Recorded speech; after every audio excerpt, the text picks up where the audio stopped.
Dan siang hari ini saya diamanahkan oleh CSIT Indonesia sebagai teman, teman berpikir dan teman Bapak Ibu belajar ya. Di dalam konteks penelitian tindakan kelas, saya kasih tajuk urgensinya bagi guru dan sekolah Islam.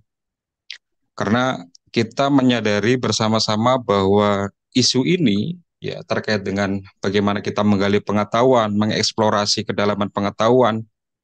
Tugas pertama adalah tugas kaum muslimin. Dan kita di CSIT Indonesia, saya kira kita punya amanah yang tidak ringan untuk membawakan itu di ruang-ruang kelas kita dan kepada para siswa-siswi kita.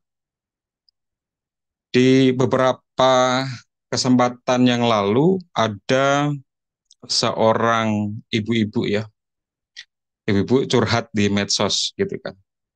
Kebetulan keluar di lini masa. Ya, lalu beliau saling ngobrol gitu ya dengan temannya yang lain, menanyakan, loh, kok bisa ya? Saya tuh kemarin itu, gitu kan? Ini mereka saling ngobrol tuh satu sama lain. Kok bisa ya? Saya tuh kemarin habis googling di suatu laman pencarian, kok tiba-tiba besok atau lusanya, tiba-tiba medsos saya, kata ibu itu, tiba-tiba muncul iklan-iklan yang berhubungan dengan apa-apa yang saya cari gitu. Nah, tentu saja hal ini ya bagi Bapak Ibu yang sering belanja di marketplace, mungkin ada angkat tangan atau silahkan ngaku ya kan.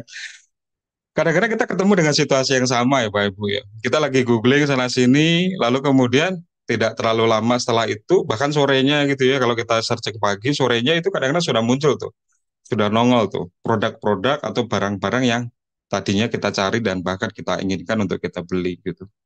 Nah, dalam hal ini tentu saja teman-teman sekalian, kita makin menyadari bahwa di luar sana, bicara tentang satu industri itu bekerja, ini sekarang sudah menggunakan data behavior. Jadi bagaimana kebiasaan pelanggan, bagaimana kebiasaan konsumen, lalu dengan sangat apik ya mereka mengcapture itu, lalu kemudian merekomendasikan ya kepada calon konsumen atau calon pembeli.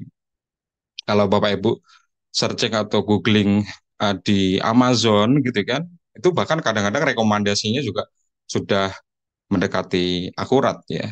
Nah, lalu kalau kita bicara tentang bagaimana organisasi masa kini itu bergerak, maka mereka sebenarnya juga sudah banyak membaca tentang data, banyak membaca tentang apa yang dibutuhkan, gitu ya.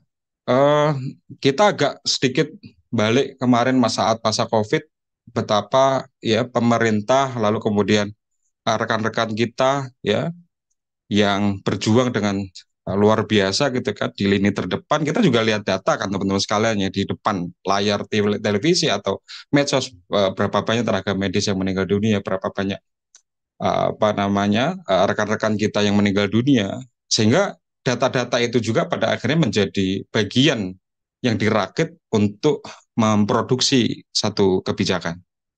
Nah, dalam konteks makro saja teman-teman sekalian, kita tentu saja sudah ketemu dengan hal-hal itu. Lalu bagaimana dengan ruang-ruang kelas kita? Nah, ruang-ruang kelas kita saya yakin juga adalah contoh paling bisa kita lihat di depan mata kita. Bagaimana proses pertumbuhan anak-anak, bagaimana kesulitan mereka dalam belajar, para siswa kita, bagaimana proses pertumbuhan yang secara struggling mereka alami dari waktu ke waktu, kenapa tidak kemudian menjadi bagian dari cara kita memproses atau melakukan tindakan-tindakan, sehingga pada akhirnya berimplikasi positif pada pembelajaran mereka pada esok atau lusa, kira-kira demikian. Nah, sehingga di forum hari ini, ya, tentu saja saya nanti akan menemani Bapak Ibu sekalian, tapi saya juga mohon izin akan menjadi provokator ya, Bapak Ibu sekalian, provokator dalam kebaikan ya, sehingga kita senantiasa berkarya, senantiasa memiliki imbas kebaikan kepada orang banyak. Nama saya Didi Setiawa Prianto, salam kenal Bapak Ibu sekalian. Saya saat ini diamanahkan sebagai Direktur Pendidikan Nur Fikri Boarding School Bogor, lalu juga pernah terlibat di dalam KPK, ya, Fasilitator Pusat Edukasi untuk Integrasi Kurikulum Anti Korupsi, sebagai penerima beasiswa di International Consultant for Change di Malaysia, dan juga pernah membantu di Kementerian ESDM ya sebagai konsultan dan pengembang e-learning system di Pusdiklat Minerba, lalu juga di Badan Informasi Geospasial ya, dan juga sebagai pengurus pusat JCT Indonesia ya, DRIN kita menyebutnya, Departemen Riset dan Inovasi, lalu juga sebagai fasilitator BSSN, Badan Cyber dan Sandi Negara, lalu juga si Kominfo ya, dan instruktur nasional Kemendikbud, dan juga trainer dan juri ASER Indonesia. Bapak Ibu sekalian, di pojok kanan atas ini Bapak Ibu sudah ada kelas kode ya. Jadi sebenarnya kita nanti ingin mengajak Bapak Ibu semua untuk aktif ya dan interaktif di pertemuan kita yang terbilang tidak panjang ini ya. Bapak Ibu silakan diakses melalui classpoint.app. Nah, jadi di classpoint.app ini Bapak Ibu semuanya nanti Bapak Ibu akan ditanya kode, dan kodenya itu adalah 40921 ya. 40921. Nah, ini classpoint.app ini Bapak Ibu nanti di sepanjang perjalanan pelatihan kita, karena ini via Zoom ya Bapak Ibu ya, sehingga ini nanti sebagai cara untuk kita berinteraksi, cara untuk kita berkomunikasi ya melalui media ini ya, classpoint.app, CLASSPOINT, classpoint.app di bagian kanan atas ya. Lalu kemudian kalau diminta kodenya, masukin kode 40921. Oke, terima kasih untuk 9 orang, 10 orang yang sudah join. Nambah terus ini. Ini di room kita sekarang ada 203 ya, plus minus dikurangi panitia ya kira-kira 190-an lah, mudah-mudahan teman-teman bisa join semua. Dan ini kapasitas kelas poinnya itu maksimal 200 nih, Ustadz Lukman ya. Kalau nanti nambah lagi, ya kita akan lihat nanti akan menggunakan medium yang lain ya sepertinya. Oke, sudah nambah terus ya. Bapak Ibu yang belum join, silahkan ditunggu. Classpoint.app ya. Lalu kemudian kalau kelas kodenya ditanya, maka di pojok kanan atas sudah keluar ya, 40921. Nah, saya akan lanjutkan. Beberapa catatan perjalanan juga sebagai guru ya di Nur Fikri Boarding School ya. Ini berhasil ya, ada beberapa catatan yang menurut saya penting untuk tidak hanya bermanfaat untuk diri saya sendiri ya, sehingga saya coba goreskan di dalam beberapa judul buku ya, ada 4 ya, buku 1, buku 2, buku ketiga sampai dengan buku keempat. Ini yang terakhir ini bersama dengan teman-teman di Inovasi Guru ya, di beberapa waktu yang lalu di Milad JCT. Oke, nah selain itu saya juga menulis Bapak Ibu di media nasional, ada di Republika, lalu kemudian di media Indonesia, di Detikcom, di Republika Digital, dan di kanal-kanal channel yang lain. Nah, hal ini penting untuk menjadi bahan karena menulis itu menurut saya tidak hanya berkarya saja, tapi tentang sebenarnya ada kebutuhan untuk relaksasi, kebutuhan untuk eksplorasi, banyak hal yang di situ yang bisa dilakukan. Oke, nah tadi sudah sedikit ya ditanyakan di awal tadi di pre-opening ya. Namun tidak salah kalau saya ingin menanyakan lagi tentang semangat Bapak Ibu dalam pelatihan kali ini. Nah, ini. Bagaimana semangat Bapak Ibu dalam pelatihan kali ini? Nanti pilih skalanya ya. Ini A biasa saja, B semangat, C amazing banget. Jadi makin ke C sebenarnya makin bagus. Nah, kira-kira gitu. Ini saya buka dulu. Saya lihatkan ya. Kalau di situ kelihatan nggak ya? Oke, sudah keluar C. Layarnya kelihatan nggak ya? Kalau belum kelihatan nanti saya share screen kan. Oke, sudah ada berapa itu? Sudah ada 8 yang mengisi. Ya, oke. Thank you. Berapa orang lagi yang oke. Layar kelas poinnya apakah kelihatan, Coach Luman? Iya, kelihatan Grafiknya kelihatan? grafiknya.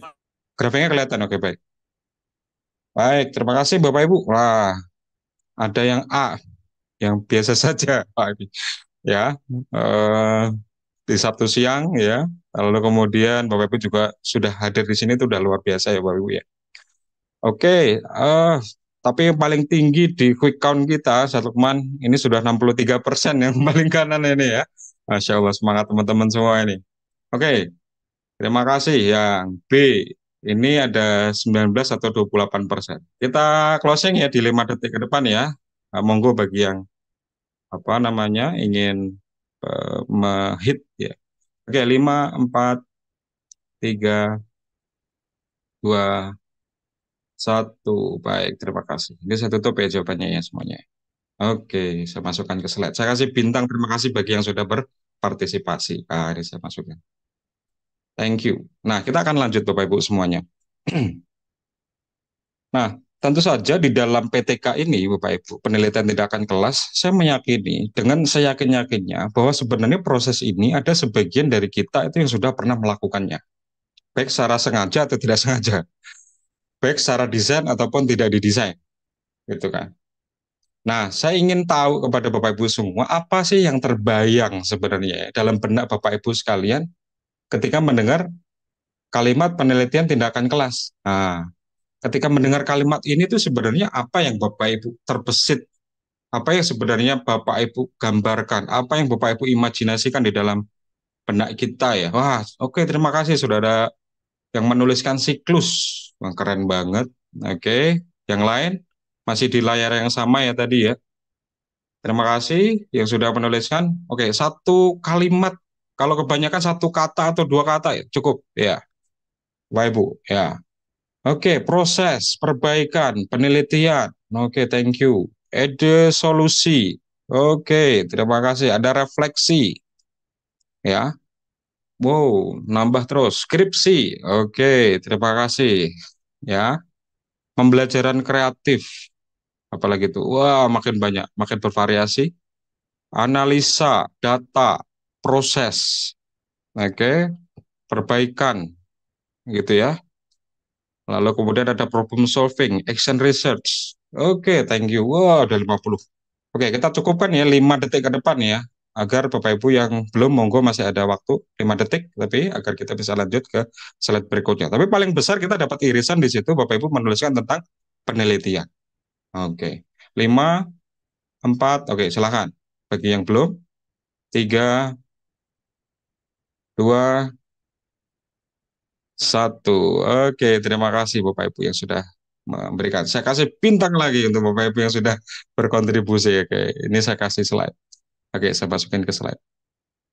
Nah, ada satu irisan besar yang Bapak Ibu lihat di situ, yaitu adalah penelitian. Tapi yang lain saya kira menarik ya, Coach Lukman ya, dan teman-teman yang lainnya ya. Ada perbaikan pembelajaran, ada berkelanjutan, memperbaiki pembelajaran.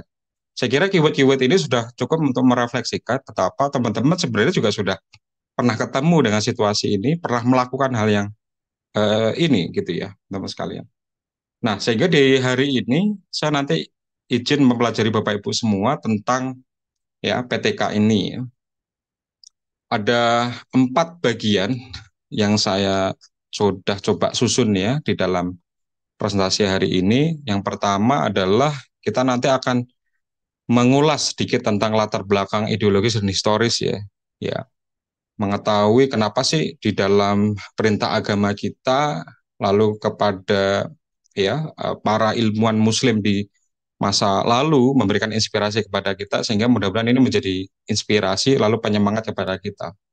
Yang keduanya adalah kenapa sih guru perlu meneliti ya, memahami pentingnya guru dalam meneliti ya, lalu kemudian ulasan umum PTK ya, memahami apa dan bagaimana PTK, karakteristik dan tahapan PTK. Yang keempat atau yang terakhir adalah cara mudah mencari judul PTK. Karena salah satu output produk ya di dalam pelatihan kita ini adalah yaitu Bapak Ibu nanti bisa mengeksplorasi ya contoh-contoh judul, lalu kemudian seperti tadi disampaikan nanti akan ada judul-judul yang kemudian diseleksi ya oleh panitia. Nah, kita mulai dari bagian yang A. Kita akan maju ke bagian yang A. Baik, yaitu adalah latar belakang ideologis dan historis. Tentu saja ini adalah ayat yang Bapak Ibu sering sekali mendengar dan bahkan sudah hafal ya. Bismillahirrahmanirrahim. Iqra bismi rabbikal ladzi khalaq, khalaqal insana min 'alaq, iqra wa rabbukal akram, alladzi 'allamal bil qalam, 'allamal insana ma lam ya'lam. Ya. Di situ sudah saya kasihkan artinya juga, bacalah dengan menyebut nama Tuhanmu yang menciptakan. Dia telah menciptakan manusia dari segumpal darah bacalah dengan Tuhanmu lah yang maha mulia, yang mengajar manusia dengan pena, dia mengajarkan manusia apa yang tidak diketahuinya. Betapa di sini bacalah saja Bapak Ibu, di 5 ayat pertama ini yang diturunkan kepada Nabi, bacalah aja itu 2 kali munculnya di 5 ayat pertama.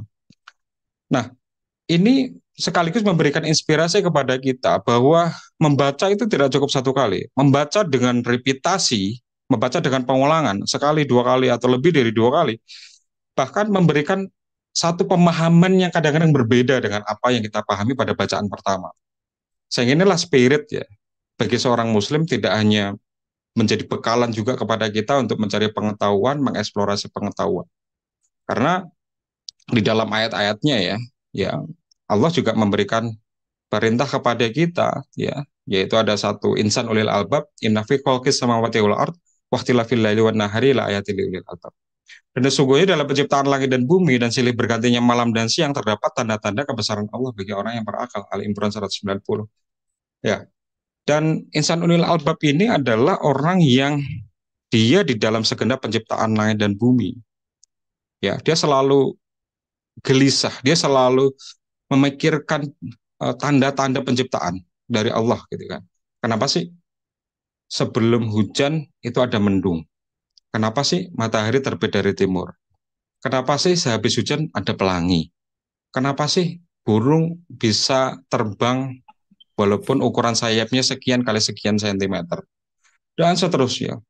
Sehingga dari situlah eksplorasi itu yang pada akhirnya membuat ya insan ulil albab ini dia tidak hanya memahami ayat-ayat kauliyah saja, tapi juga ayat-ayat kauniyah, ya ayat kauniyah yang tersiar di alam semesta.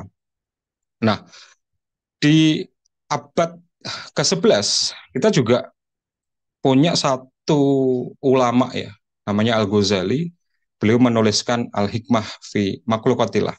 Ya, kitab ini memberikan banyak referensi sekaligus inspirasi tentang bagaimana bahkan di abad ke-11 ya. Nanti di dalam salah satu slide saya sudah siapin.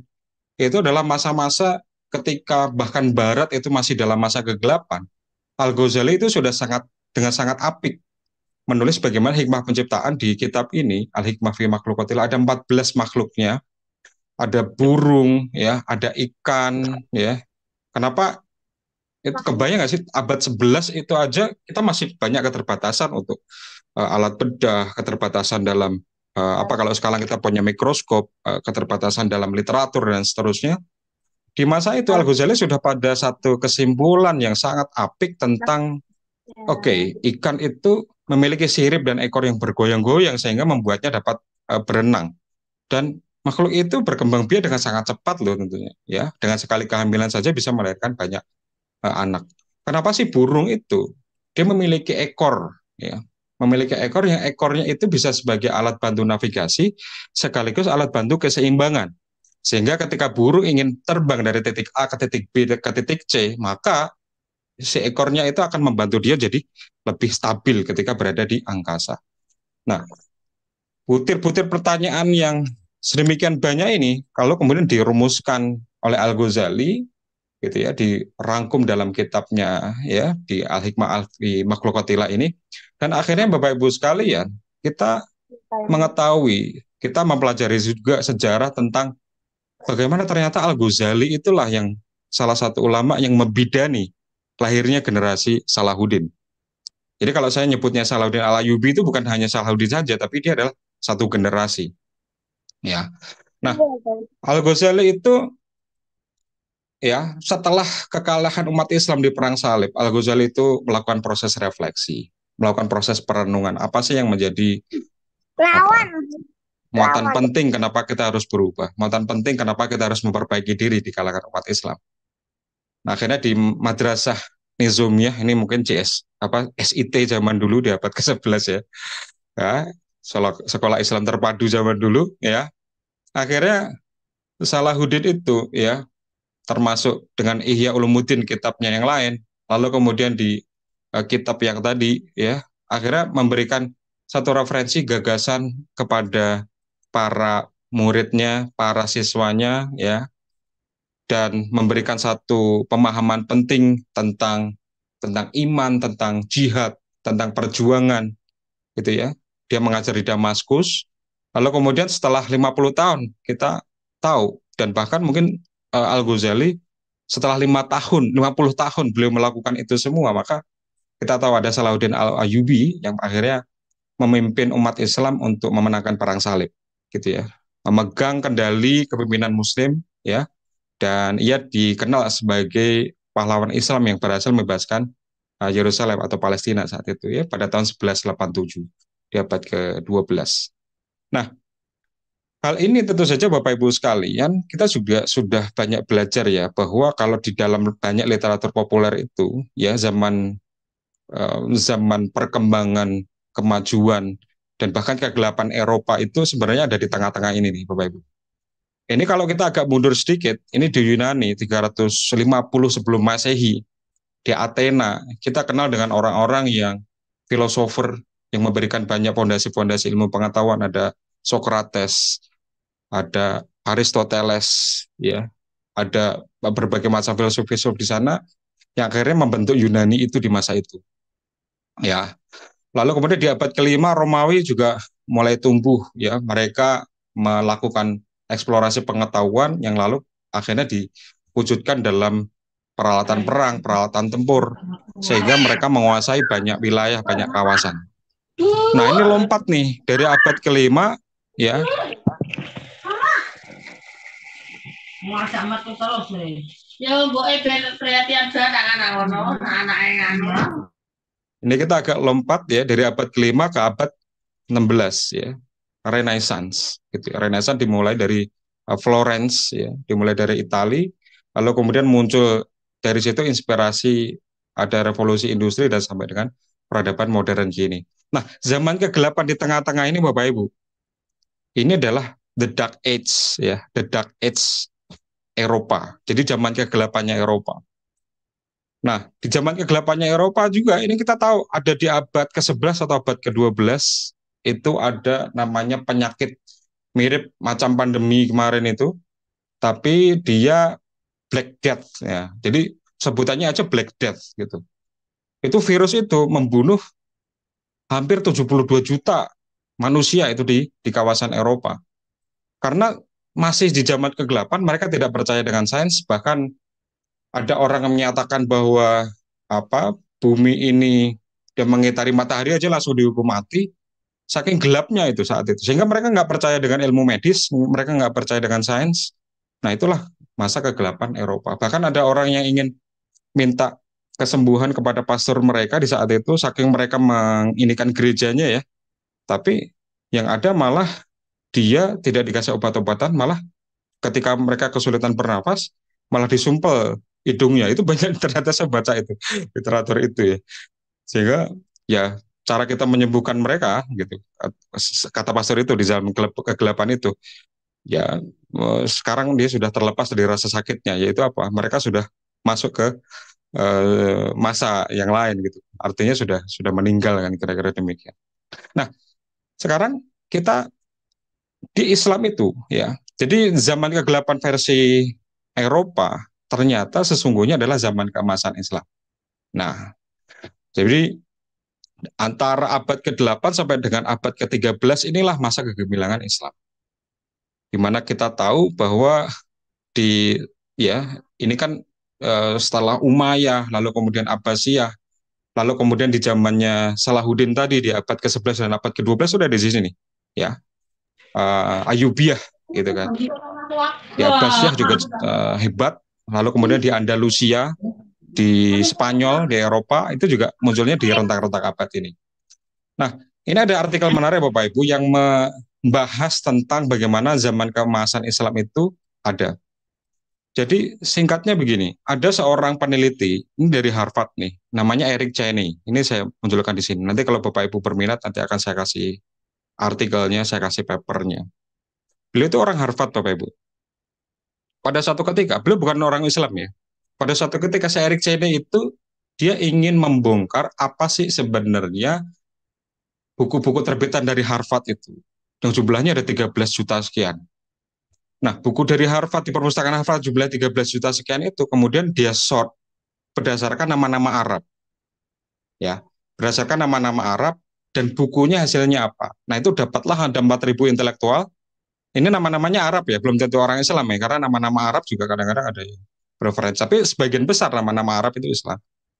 Lalu kemudian dari pustakaan Harvard itu kemudian ketemulah 23.287 buku yang ditulis oleh 4.000-an intelektual saat itu. Nah, ternyata dari 23.000 buku itu tadi, ternyata itu adalah buku-buku terbitan yang ketika dieksplorasi ini epicentrum pengetahuan saat itu. Ini ada di Alexandria, ada di Baghdad, ya. Lalu kemudian ada sebagian di Eropa, ya, di Andalusia yang tadi saya mention, ya.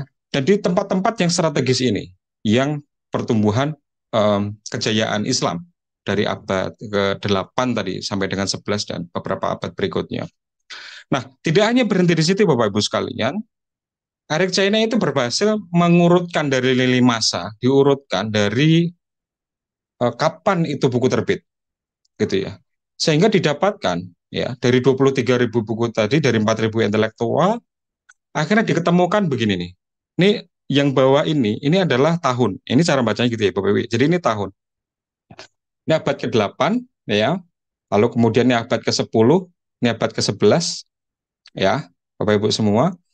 Kita mengetahui persis ternyata betapa besar produksi buku sains saat itu dari abad 8 sampai dengan abad ke-11. Ini yang hijau, yang saya kotakin hijau ini adalah saat produksi buku sains terus meningkat gitu ya.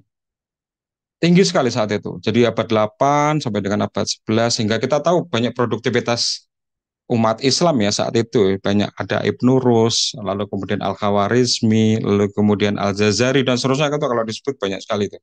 Ya termasuk Al-Ghazali juga. Nah, namun setelah abad ke-11 ini Bapak Ibu sekalian, ini kotak merah ini, saat produksi buku sains menurun. Ini ketika dia turun produksi atau kiprah dari para intelektual muslim saat itu. Dan kita tahu ya, seperti di Andalusia itu abad ke-15 itu sudah mulai goyang ya, dinastinya, kerajaannya. Gitu ya. Dan kita tahu di abad ke-15 dan ke-16 itu kita sudah mulai terpuruk saat itu, banyak kekalahan-kekalahan. Nah, yang cukup menarik sebenarnya di transisi ini nih, dari abad ke-11 dan ke abad berikutnya, sehingga banyak intelektual yang menyebutkan bahwa abad ke-11 itu saat energi umat Islam saat itu habis untuk perang salib, yang beberapa episode, beberapa edisi itu.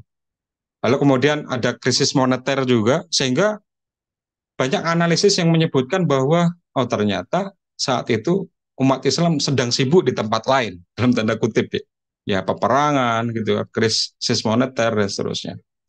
Namun yang lebih genting ternyata selain dari aspek operasional atau aspek-aspek teknis itu tadi ternyata di rentang ini di transisi kenapa kita hebat di abad ke-10 11 lalu kemudian jatuh di abad-abad berikutnya ternyata ada kesenjangan yaitu ada satu persepsi besar yaitu tentang bagaimana pemisahan antara sains dengan agama. Nah itu kata kuncinya di situ tuh. Ternyata ada pemisahan. Jadi seolah-olah umat Islam di masa itu ngerasa kalau kita belajar sains kita nggak belajar agama. Padahal mereka adalah satu kesatuan. Kalau kata Prof. Fathul Wahid, ya Rektor UI, itu adalah satu sayap harusnya itu, ya antara keberagamaan kita dengan satu lagi pendalaman kita tentang eksplorasi pengetahuan itu karena sesungguhnya mereka itu adalah satu sayap untuk penumbuhan peradaban. Dan agak mereview sedikit, saya yakin Bapak Ibu semua sudah tahu ini bahwa produktivitas ilmuwan Islam kita saat itu memang luar biasa ya Bapak Ibu ya. Ada Al-Kindi 720, Al-Biruni, Ibnu Sina, Ibnu Rus ya atau Averroes gitu kan. Kalau orang barat menyebutkan Al-Khawarizmi itu sekarang udah jadi algoritma. Nah gitu. Al-Ghazali 457 gitu kan. Dan ini saya screenshot penemuan dari Al-Jazari itu beliau di abad ke-12 Masehi di zaman dinasti Ayyubiyah. Jadi penemuan teknologi saat itu memang dilandasi atau dilatar belakangi untuk menunjukkan waktu sholat karena umat Islam saat itu kan belum punya jam kayak sekarang ya Bapak Ibu ya. Dulu tuh masih pakai tiang tuh, tiang ditancepin di tanah. Nah ketika matahari ada di derajat tertentu, maka kita tahu bahwa oh ini adalah waktunya sholat duhur, ini adalah waktunya sholat asar. Tapi kan itu sering jadi masalah kan. Ketika ada mendung, ketika ada hujan itu jadi nggak fungsi, nggak works. Sehingga Al-Jazari dengan satu filosofi yang tinggi tentang keberislamannya dia ingin membuat umat Islam ya jadi pas ketika dia ingin sholat 5 waktu maka dibuatlah ini. Jadi penemuan-penemuan saat itu juga dilandasi oleh itu. Dan juga Abbas Ibnu Firnas. Nah, itu yang menginspirasi Wright bersaudara ya membuat rancang bangun pesawat ya. Awalnya dari Abbas Ibnu Firnas di Andalusia. Nah, sekarang kita masuk ke zaman ini, Bapak Ibu sekalian. Kalau itu di masa abad 8 sampai dengan abad ke-11, 12, 13 gitu kan. Lalu kita akan potret nih di abad 20 ya. Bagaimana positioning umat Islam. Bagaimana positioning saintis muslim yang terlihat ya. Tentu saja kalau kita melihat satu prestasi yang keren, prestasi yang prestisius tentu saja adalah dari si berapa banyak penerima Nobel Science. Ternyata dalam penelusuran kita di nobelprize.org, jadi sejak tahun 1901, di mana penghargaan Nobel itu baru dirintis saat itu, sampai dengan sekarang itu baru 3 Nobel Science ya Bapak Ibu ya, bukan Nobel Perdamaian ataupun Nobel yang lain-lainnya, ini Nobel Science.